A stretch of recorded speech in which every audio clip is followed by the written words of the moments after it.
Robert Bazell, NBC News, New York.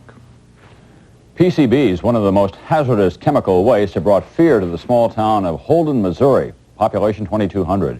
Today, Holden's experience with PCBs became the focus of a congressional hearing on whether companies that dispose of this chemical need better regulation. NBC's Cassandra Clayton reports tonight on Holden's nightmare. Holden, Missouri got a lot more than it expected when the Martha C. Rose Company shut down last March.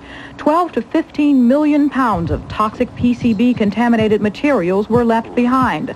A leaky tanker contaminated Holden's sewage system with PCBs. There's a possibility of contamination in the lakes and streams, and the worry of a $50 million bill to clean up the site. I feel like we've been raped. What's the repercussions from all of it? Nobody knows, as far as I know. Scary to you? Well, I'd be a fool if I wasn't scared. But now Holden's problem is getting the mess cleaned up and someone to pay for it. Holden has sued the Rose Company. Rose has countersued. The Environmental Protection Agency is investigating. So is the FBI. I've seen reams and reams of paperwork come out and reports, but I have not seen any trucks moving any material out or anything else.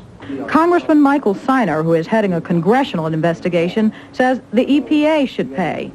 They have caused the problem to where we have fly-by-night type of operations dealing with PCBs, people who are unlicensed, who may or may not be qualified.